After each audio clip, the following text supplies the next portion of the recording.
lui le dis avec toute la certitude de mon cœur que Dieu est à l'œuvre en ce lieu. Quelqu'un dit Amen. Et nous ne cesserons de lui être reconnaissants pour son serviteur qui l'utilise pour nous mener vers de nouveaux rivages, des rivages plus ensoleillés. Est-ce qu'on peut une fois de plus célébrer l'ange de la maison? Est-ce que tu peux acclamer Jésus pour son serviteur? Come on, give it to him. Hallelujah. Nous avons eu des moments très agréables aujourd'hui, très très agréables. Et j'ai beaucoup appris. J'ai beaucoup appris. Amen. Isaac Newton a dit, si j'étais capable d'aller si loin, c'était en me tenant sur les épaules de ceux qui m'ont précédé. Et c'est un privilège immense que vous avez, que nous avons et que j'ai. Quelqu'un dit Amen. Je crois que je suis la seule personne qui comprend ce que je viens de dire. Non, je ne disais pas que vous n'avez pas compris. Je vous annonce que moi seul je comprends exactement ce que je viens de dire. Amen. Mais dis quand même Amen. Alléluia. Amen. Est-ce que tu peux crier? Alors pendant qu'on est encore debout, parce qu'on va mettre l'emphase sur la pratique, comme ça a déjà commencé, c'est comme ça que tu as bien fait d'être là. Dis à ton voisin, tu as bien fait d'être là. 1 Corinthiens 2, 9 à 10, notre passage de base, pendant que nous sommes encore debout. Ensuite, nous allons nous asseoir et continuer une fois. 1 Corinthiens chapitre 2, versets 9 à 10. Amen. Nous sommes debout. Mais comme il est écrit, ce sont des choses que l'œil n'a point entendues, que l'oreille n'a point entendues, et qui ne sont point montées au cœur de l'homme. Des choses que Dieu a préparées pour ceux qui l'aiment. Verset 10. Dieu nous les a révélées par l'Esprit. Car l'Esprit sonde tout, même les profondeurs de Dieu. Amen. Amen. Asseyez-vous s'il vous plaît. Et nous avons commencé à parler du deuxième mode d'invasion du règne de l'impossible. Est-ce que vous savez que pendant que nous sommes en train de prier en langue de cette façon, tel que l'homme de Dieu nous conduisait à prier, priant vers le nord, priant vers le sud, priant vers l'est, priant vers l'ouest, priant vers le ciel, priant vers la terre, nous sommes en train d'envahir le règne de l'impossible. Non, pas seulement accompli, mais d'envahir. C'est une invasion prophétique qui est en train de se produire. Quelqu'un dit Amen. Et nous avons commencé à parler d'activer le mystère de la prière en langue. Et nous avons demandé pourquoi est-ce que les langues sont si importantes pour envahir le règne de l'impossible. Pourquoi est-ce que nous devons prier en langue? Premièrement, parce que prier en langue, c'est le portail vers le surnaturel. Deuxièmement, parce que prier en langue nous donne accès à des idées ingénieuses et révolutionnaires. Troisièmement, nous avons dit que prier en langue active notre foi pour accomplir des exploits inexplicables mais indiscutables. Quatrièmement, nous avons dit que prier en langue, nous devons prier en langue parce que prier en langue fait quoi? Provoque l'ivresse spirituelle. Quelqu'un dit Amen. Pendant cette saison, ton ivresse spirituelle va se manifester dans ta génération. Les gens vont te voir et te demander qu'est-ce qui t'est arrivé. Amen. Alors nous continuons. 5e point. Prier en langue annihile le pouvoir négatif de notre langue. Pourquoi est-ce que nous devons prier en langue? Raison numéro 5.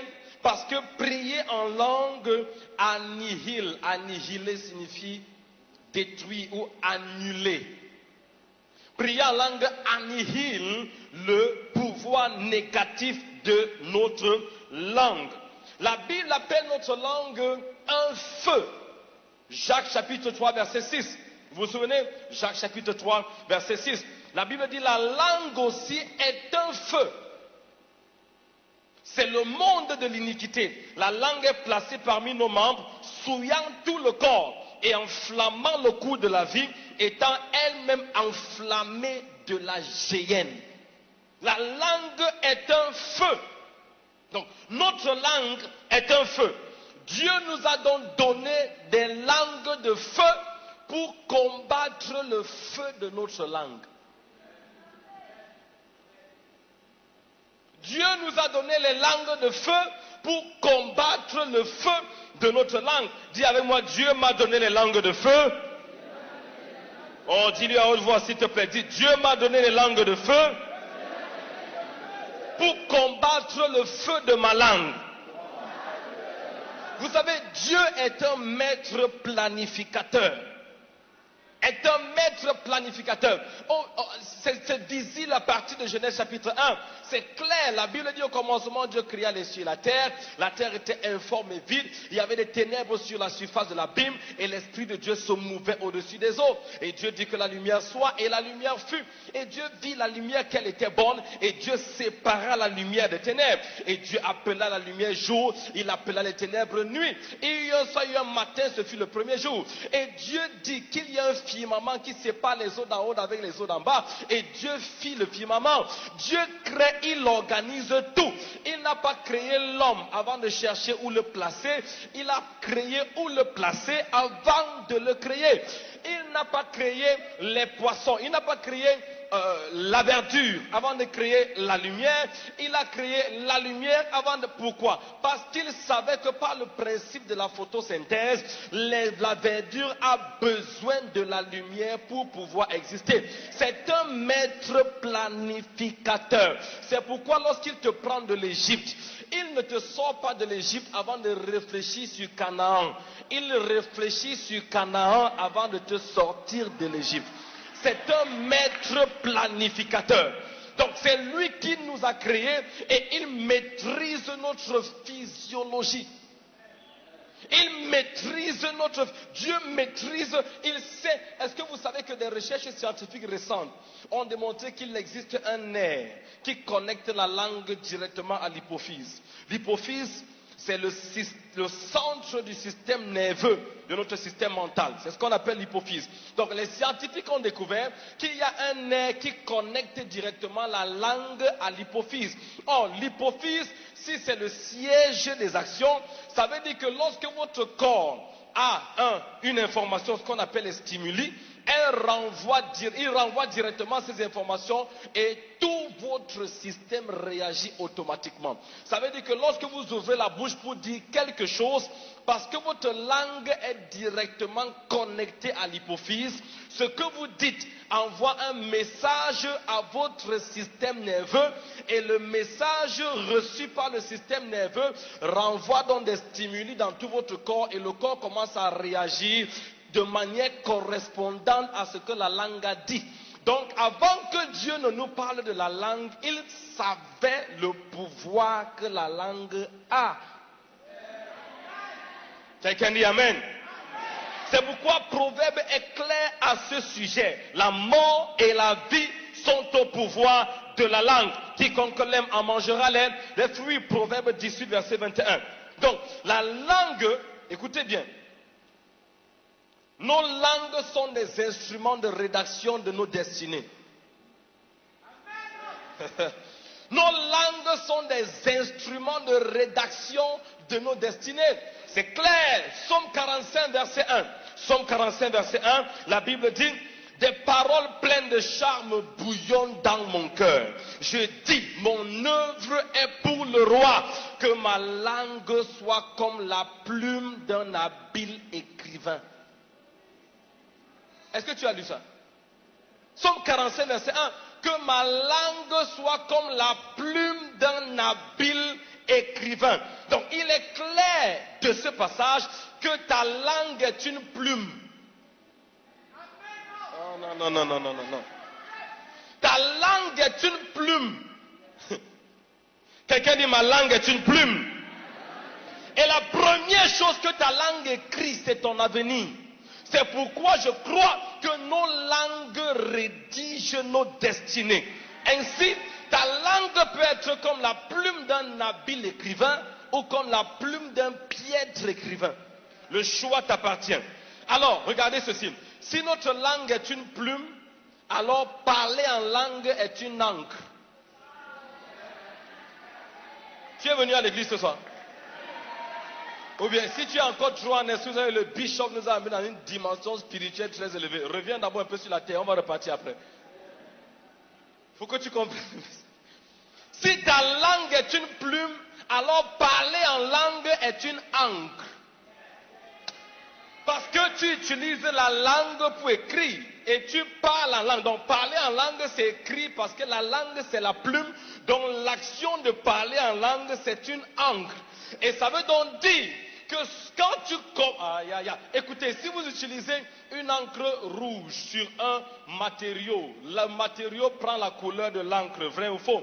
Si vous utilisez une encre bleue, le matériau devient bleu. Si vous utilisez une encre rouge, le matériau devient rouge. Donc si votre langue c'est la plume, l'encre qui est utilisée c'est le parler en langue. Et au bout du compte, ce n'est pas la plume qui est si importante, mais c'est l'encre et sa couleur qui sont importantes. Ça veut dire que plus tu parles en langue, plus tu domptes ta langue et tu détruis le pouvoir négatif de la langue pour propulser le pouvoir positif de la langue. Écoutez, parler en langue, ce n'est pas un acte religieux, c'est puissant. Et le diable sait que l'une des armes qu'il utilise contre toi, c'est ta propre langue.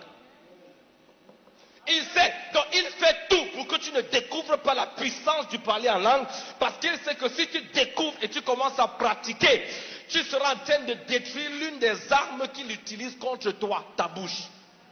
Et c'est l'une des raisons pour lesquelles Satan s'assure que l'église soit perdue en ce qui concerne le mystère du parler en langue. Mais Dieu nous fait grâce. Ton amen ne correspond pas à ce que j'ai dit. C'est la raison pour laquelle Dieu a promis de nous donner des lèvres pures. Sophonie 3, verset 9. Sophonie 3, verset 9. Écoutez ce que Dieu dit. Alors je donnerai au peuple des lèvres pures, afin qu'ils invoquent tous le nom de l'Éternel pour le servir d'un commun accord. Je donnerai à mon peuple des lèvres pures. Écoutez-moi bien. Prier en langue est un moyen de purification de vos lèvres.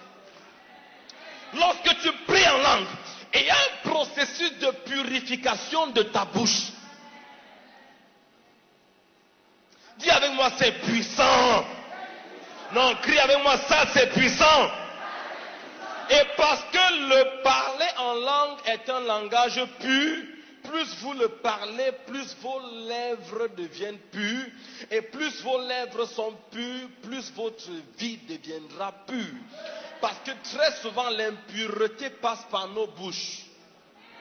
Donc si ta bouche devient pure, ta vie devient pure. Surtout que ta bouche est l'instrument de rédaction de ton avenir. Et ton avenir est produit par chaque jour qui passe. Chaque jour qui passe est défini par chaque chose que tu dis. Donc, plus je parle en langue, plus mes lèvres sont purifiées. Et plus mes lèvres sont purifiées, plus ma vie tout entière est purifiée. Quelqu'un dit Amen. Quelqu'un dit Amen. Donc, pourquoi est-ce que je dois parler en langue?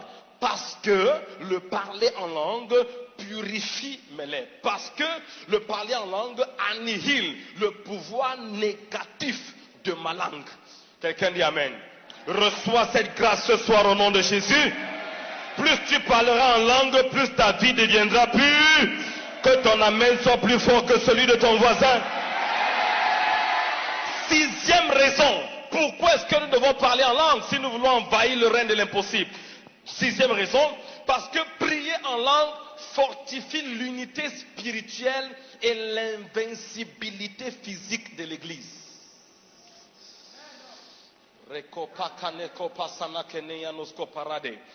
Prier en langue fait quoi? Fortifie l'unité spirituelle de l'Église et son invincibilité physique. L'expérience de Genèse est très révélatrice. Vous savez, sur un plan purement culturel, le premier facteur identitaire d'un peuple, c'est sa langue.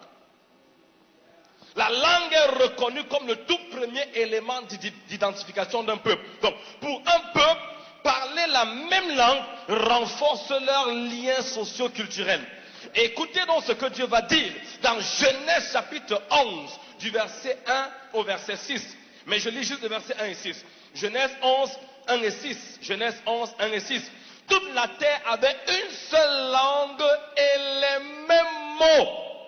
Et l'Éternel dit au verset 6, voici, ils forment comment? Un seul peuple et ont tous une même langue. Quelle est la conséquence? Rien de ce qu'ils ont osé faire ne sera empêché. Pourquoi? Parce qu'ils sont un peuple et ils ont une seule langue. Donc le fait de parler le même langage renforçait leur unité et leur unité renforçait leur invincibilité. Écoutez, la technologie des gratte-ciel n'est pas une nouvelle technologie. La tour Burj Al Arab, la plus grande tour au monde, le seul hôtel 7 étoiles au monde, aux Émirats Arabes à Dubaï. Ah, Dieu n'est pas descendu pour les arrêter, pour les empêcher de le faire. Mais voilà une tour qui a fait Dieu descendre du ciel. La technologie des gratte-ciel n'est pas une nouvelle technologie. Dieu a dit, si nous ne descendons pas, et la Bible dit, Dieu dit descendons. Écoutez, vous connaissez, quand Dieu dit j'irai descendant, il convoque le conseil d'administration de la Sainte Trinité. Descendons, ça veut dire que cette histoire est sérieuse. Le peuple était un et avait un seul langage. Dieu n'a pas envoyé un ange, il a dû descendre lui-même. Pourquoi? Parce que l'unité d'un peuple établit son invincibilité. Et l'unité elle-même est établie par la même langue. Maintenant, nous pouvons être différents en théologie. Nous pouvons être différents sur certains points doctrinaux. Mais Dieu le sachant, nous a donné un langage unique. Afin que lorsque l'Église parle en langue, ça brise les barrières doctrinales, les barrières théologiques. Du coup, le parler en langue unit l'Église dans sa dimension spirituelle et la rend invincible. C'est pourquoi une église qui prie beaucoup ensemble en langue devient forte, dynamique, puissante et invincible.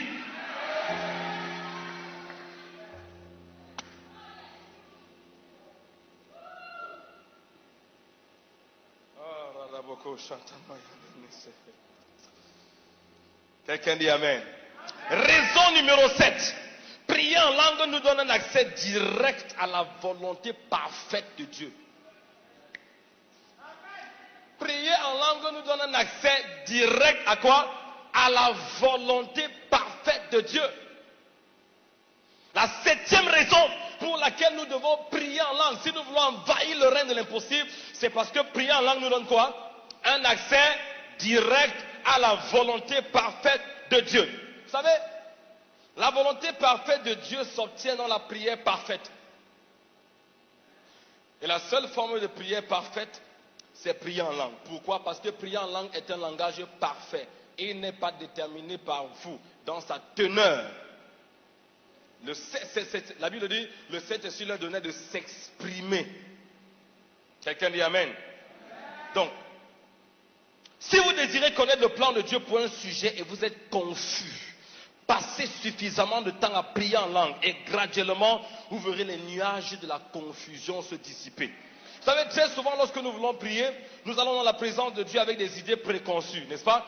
Les idées de mariage, les idées de boulot, les idées d'affaires, les idées par rapport à nos enfants et tout le reste. Et ces idées sont parfois préconçues et on sait déjà ce qu'on veut comme réponse en venant prier à Dieu.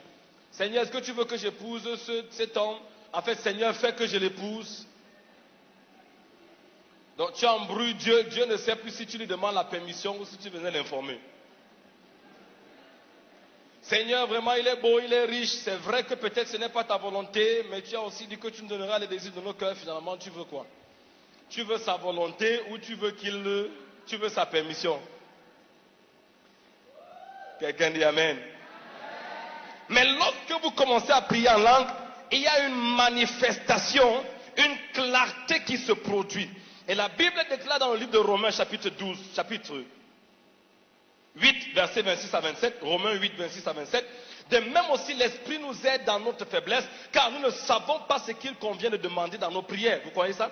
Oui. Nous ne savons pas ce qu'il convient de demander, mais l'Esprit lui-même soupir inexprimable. Et celui qui sonde les cœurs connaît quelle est la pensée de l'Esprit, parce que c'est selon Dieu qu'il intercède en faveur des saints.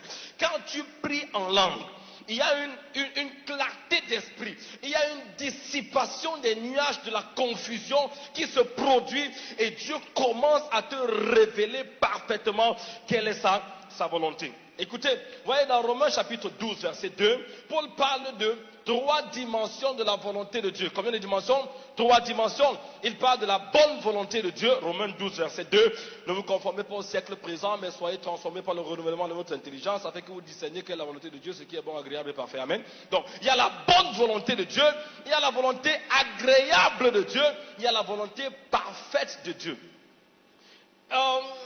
C'est un peu, permettez que j'ouvre une petite parenthèse ici, parce que quand j'enseigne, quand il y a, vous avez cette façon de tirer les ondes de la révélation, donc ça provoque à aller de plus en plus en profondeur. La Bible dit que la profondeur appelle la profondeur. Vous êtes très profond, donc votre profondeur appelle la profondeur. Quelqu'un dit Amen. Quelqu'un dit Amen. Donc, il parle de 3 dimensions de la volonté de Dieu et il faut comprendre que ce n'est pas un hasard. C'est pourquoi je vais ouvrir cette petite parenthèse, juste pour vous montrer. Toutes les réalités spirituelles, je dis bien toutes, ou on va dire presque toutes, pour éviter les extrémités, on va dire presque toutes les réalités spirituelles, mais j'en ai pas encore trouvé qui ne soient pas dans ce canevas, sont en 3 dimensions. Toutes, ou alors presque toutes. Je vous donne juste quelques exemples parce que j'ai développé toute une série d'enseignements sur les 3 dimensions des réalités spirituelles. Permettez-moi de vous donner juste un aperçu pour que vous puissiez avoir une idée. Premièrement, la Sainte Trinité elle-même est constituée de 3 personnes, d'accord? Le Père, le Fils et le Saint-Esprit. Et chacune de ces 3 personnalités opère aussi à 3 niveaux. Le Père opère à 3 niveaux. Il est le Dieu d'Abraham, le Dieu d'Isaac et le Dieu de Jacob. Écoutez, ce n'est pas le Dieu de 3 personnes, c'est le Dieu de 3 modes d'opération. Il n'est pas le Dieu de 3 personnes. Si Dieu était le Dieu d'Abraham, le Dieu d'Isaac et le Dieu de Moïse, de Jacob, il ne serait pas le Dieu de Bishop Amazou. Non, tu as raté ce que je viens de dire. Donc quand la Bible appelle le Dieu d'Abraham, le Dieu d'Isaac et le Dieu de Jacob, ce n'est pas le Dieu de 3 personnes, c'est le Dieu de 3 systèmes d'opération. Le Fils opère dans 3 dimensions. Il est roi, il est sacrificateur et il est prophète. Ce sont ces 3 offices dans les Écritures. Amen. Et vous savez bien que c'est ce qui correspondait aux 3 dons que les rois mages lui ont apportés: l'or, l'encens et la myrrhe. Parce que l'or était utilisé par les rois, ça représentait la royauté. L'encens était utilisé par les prophètes dans l'Ancien, par les sacrificateurs. Dans l'Ancien Testament, ça représentait la sacrificature ou le sacerdoce. Et la myrrhe était une épice utilisée pour fabriquer l'huile d'onction. Et l'huile d'onction dans l'Ancien Testament était utilisée seulement par les prophètes, dont la myrrhe représentait le prophétique. Dans les 3 dons que les rois mages lui ont apportés, l'or représentait son office de roi, l'encens représentait son office de sacrificateur et la myrrhe représentait son office de prophète. Et c'est important de comprendre. C'est important de comprendre qu'en fait,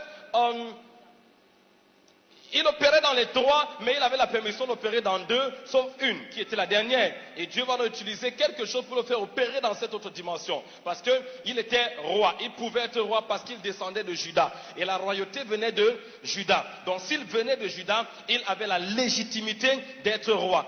Pour être prophète, il ne fallait pas forcément venir d'une tribu.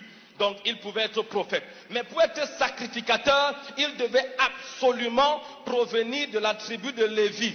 Or, tu ne peux pas provenir de 2 tribus en même temps. Je ne sais pas si c'est la même chose en Côte d'Ivoire comme au Cameroun, mais chez nous, c'est le père qui détermine la tribu de l'enfant. Si le père est d'une tribu et la mère est d'une autre tribu, les enfants sont de la tribu du père. Donc, Joseph étant de Juda, Jésus était de Juda. Et il ne pouvait pas être en même temps de Juda, en même temps de Lévi. Or, personne ne pouvait être sacrificateur sans être de Lévi.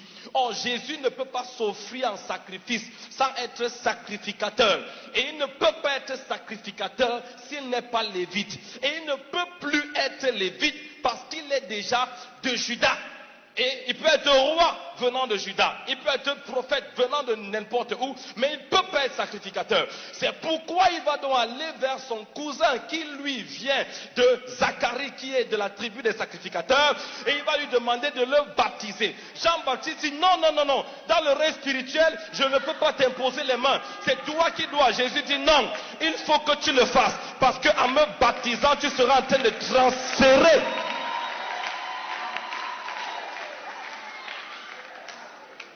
Lui aussi le Père dans 3 dimensions. Il est roi, il est sacrificateur, il est prophète. Le Saint-Esprit opère dans 3 dimensions. La première dimension, c'est le fruit de l'Esprit, Galates 3. La deuxième dimension, c'est les 9 dons du Saint-Esprit, 1 Corinthiens 12. Et la troisième dimension, c'est les 7 esprits de Dieu, Isaïe 11. Donc, la Trinité est en 3 dimensions. Et chacune des personnes de la Trinité opère encore en 3 dimensions. Vous savez, l'arche de Noé était à 3 niveaux. Le premier, le deuxième, le troisième. Le tabernacle de Moïse était à 3 niveaux ou bien avec 3 compartiments. Le pavillon extérieur, le lieu saint et le lieu très saint. Le pouvoir est en 3 sphères. Le pouvoir naturel, le pouvoir surnaturel et le pouvoir divin. Et Dieu n'est pas surnaturel, entre parenthèses dans la parenthèse. Parce que très souvent on pense que Dieu est surnaturel. Le mot surnaturel veut dire supérieur au naturel. Or, le mot supérieur est un terme comparant. Quand tu dis que quelque chose est supérieur à, tu compares cette chose à autre chose. Donc si tu dis que Dieu est surnaturel, ça veut dire qu'il est au-dessus du naturel. Et tu ne peux pas comparer Dieu avec quoi que ce soit.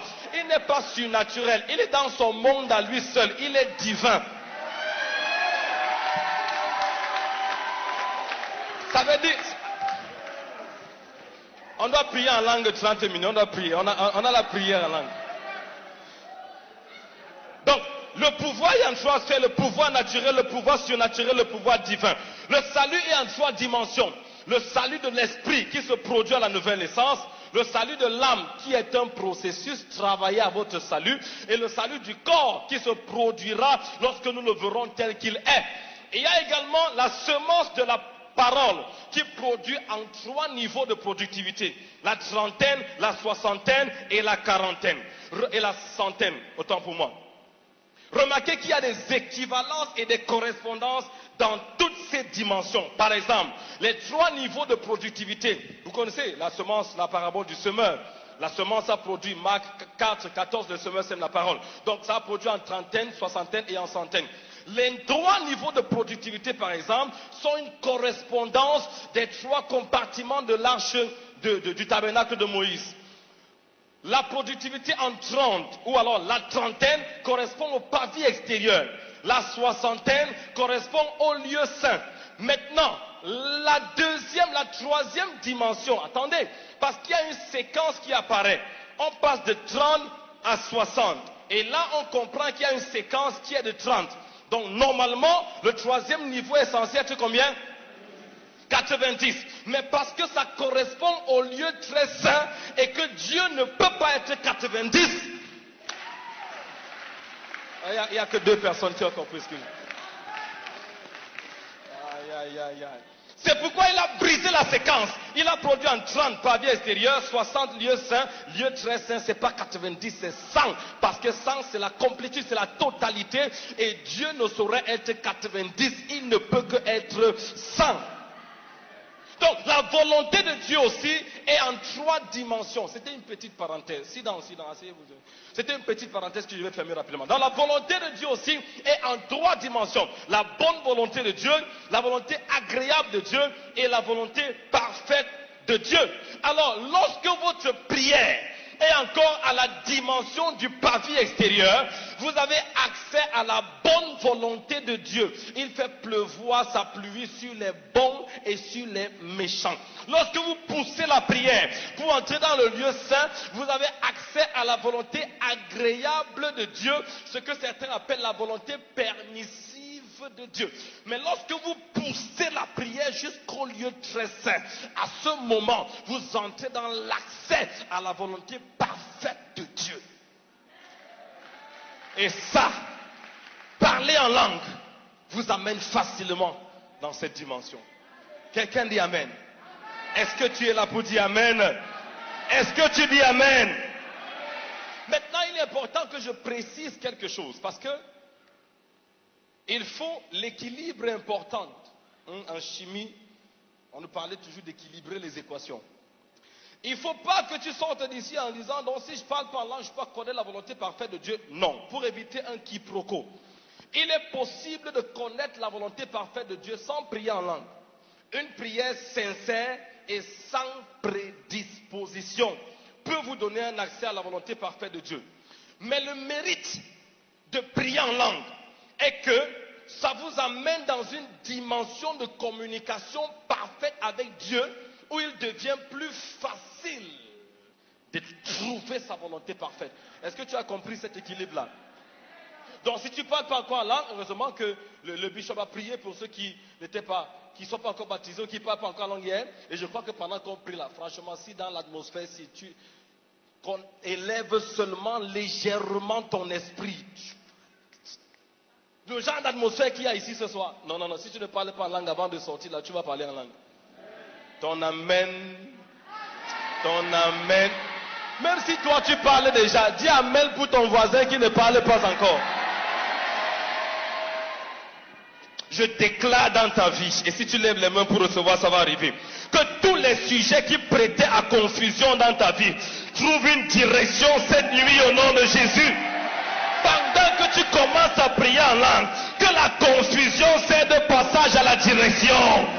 Que la confusion cède passage à la direction. Que les nuages d'hésitation se dissipent et que le soleil de la précision apparaisse. Que ton amen soit fort. Raison numéro 8. Pourquoi est-ce que nous devons prier en langue?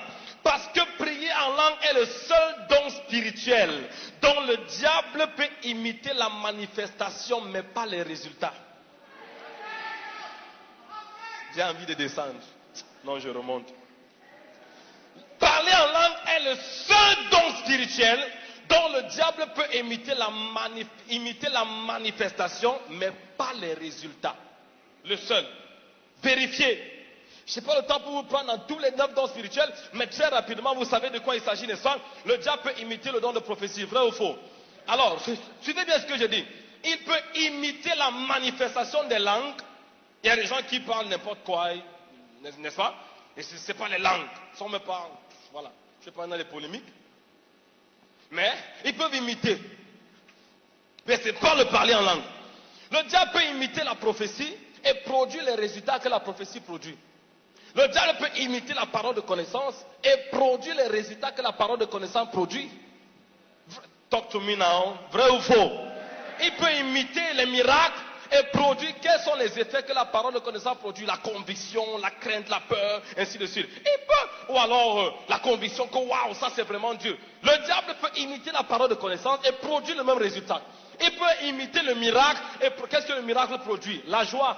La gaieté. Le diable peut faire des miracles, même des guérisons, et ça produit ce même résultat. Mais même quand il imite les langues, ça ne peut pas produire les résultats que les langues authentiques produisent. Non, si tu comprends ça, il peut imiter les langues, mais il ne peut pas imiter le résultat des langues. Et ça veut donc dire, écoute-moi très bien, alors pourquoi dois-tu prier en langue? Parce que comme le diable ne peut pas produire les résultats, il ne peut pas reproduire les résultats du parler en langue, celui qui parle en langue a une avance sur le diable. Non, ton amen ne me convainc pas. Celui qui prie en langue a une avance sur le diable. Quand tu pries en langue, tu as une avance sur le monde des ténèbres. Avant qu'il n'agisse, tu as déjà la solution. Quand tu te lèves le matin et pendant 30 minutes à 1 heure, les caca rekete perekono sotoporoko, rekete teleneneko chaterane, yagage entoroko sote. Tu marches dans la maison, rekete neko soparakenade, yako parane, yako shakata reko separakanika parade, yakwaka, makwaka shakariaga nika barakata, ekwa epa ekarade, yagaka keto parakeno kesade.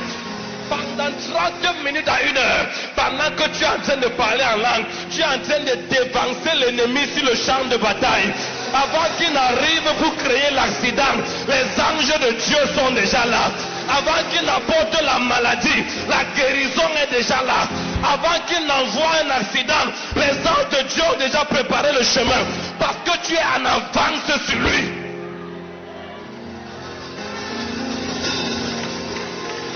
C'est pourquoi quelqu'un qui prie en langue n'est pas surpris par les situations.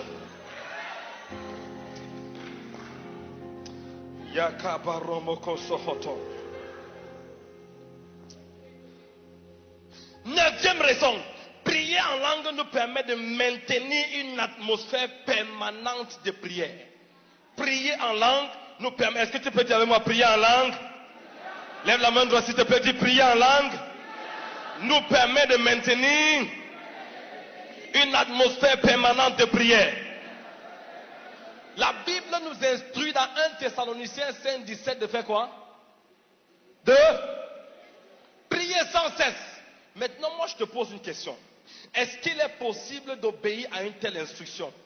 Comment est-il possible à une personne de prier sans cesse? On ne peut pas vivre toute la vie à genoux. Et si tu me dis que la prière ne nécessite pas forcément la position à genoux, je suis d'accord avec toi, mais on peut prier par l'intelligence sans cesse. Là on a un problème. Parce qu'à un moment, quand tu pries dans ton intelligence, même si tu pries le matin, tu pries à midi, tu pries le soir, à un moment tu es à court de vocabulaire. Mais l'instruction est claire, prier sans cesse. Comment est-ce que je peux donc prier sans cesse quand j'ai un vocabulaire limité? Je n'ai pas seulement un vocabulaire limité, j'ai des besoins limités. Je n'ai pas seulement des besoins limités, même ma famille a des besoins limités. Ça veut dire que si je veux prier pour moi, à un moment je ne saurais plus quoi prier pour moi. Je prie pour ma famille, à un moment je ne saurais plus quoi prier pour ma famille. Je prie pour l'église, à un moment je ne saurais plus quoi prier pour l'église. Je prie pour mon pasteur, à un moment je ne saurais plus quoi prier. Donc même si on n'a pas un vocabulaire limité, on a des besoins limités. Donc à un moment on ne saura plus quoi prier. Donc quand il a donné l'instruction de prier sans cesse, il a prévu un moyen de prier sans cesse, et c'est les langues. Parce que toute la journée, pendant que tu conduis, make chaque propre que ça. Pendant que tu es en train de travailler au bureau,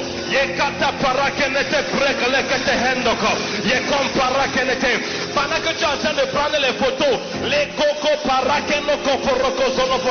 pendant que tu es assis en train d'écouter le message, je croyais que tu étais venu à l'église. Je croyais que tu es venu à l'église ce soir. C'est-à-dire pendant que la journée est en train de se dérouler, tu es en train de prier en langue. Pendant que tu es en train de préparer ta nourriture, tu es en train de faire ton check-in, tu es en train de prier en langue. Pendant que tu es même en train de lire, tu es en train de prier en langue. C'est pourquoi il a dit prier sans cesse. Donc il est possible de prier sans cesse lorsqu'on engage l'âme de prier en langue. Quelqu'un crie.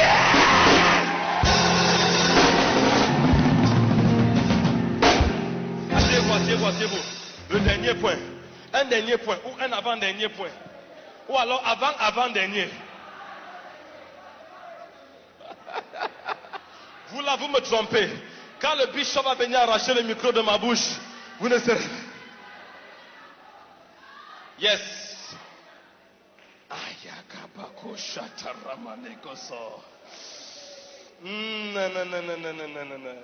Raison numéro 10. Pourquoi est-ce qu'on doit prier en langue? Parce que prier en langue nous permet de surmonter les problèmes mystérieux venant de l'ennemi. Prier en langue, dis avec moi, prier en langue me permet de surmonter les problèmes mystérieux venant de l'ennemi. Écoutez bien ceci. Vos problèmes mystérieux ne peuvent répondre qu'à un langage mystérieux. Vos problèmes mystérieux, devant chaque défi, il faut toujours se rappeler, alliance biblique, que chaque problème a un langage qu'il comprend. Chaque problème dans ta vie a un langage. Chaque problème a un langage qu'il comprend.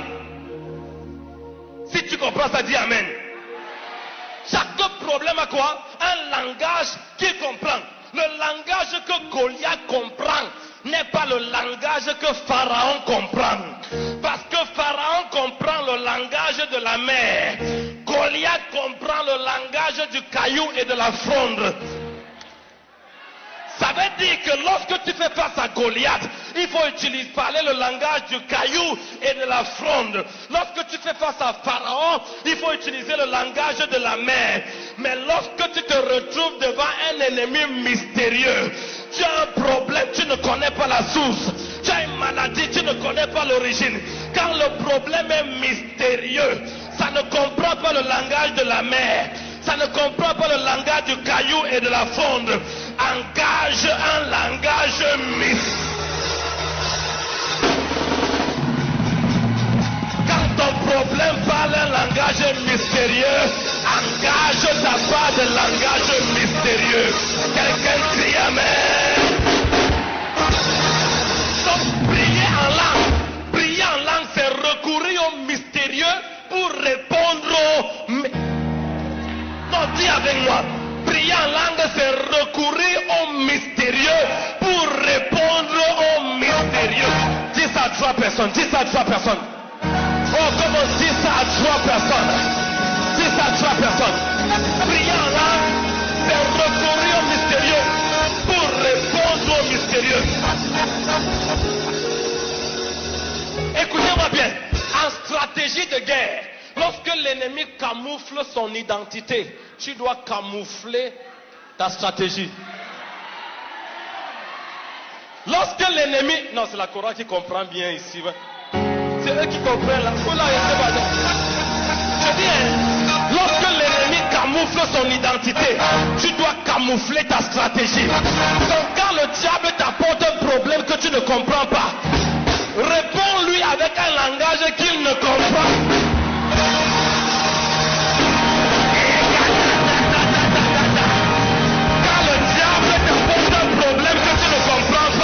Réponds-lui avec un langage qu'il ne comprend pas.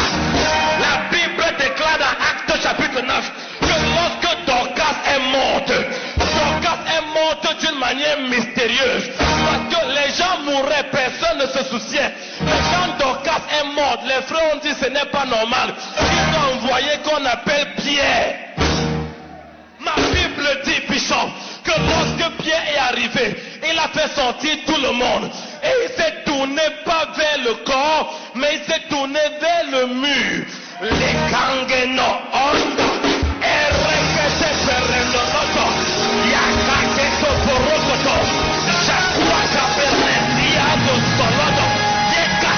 La Bible dit, après avoir prié, Pierre se retourna vers le corps et il dit, Dorcas, lève-toi. La mort était mystérieuse, le problème était mystérieux. Il n'est pas directement allé parler en français.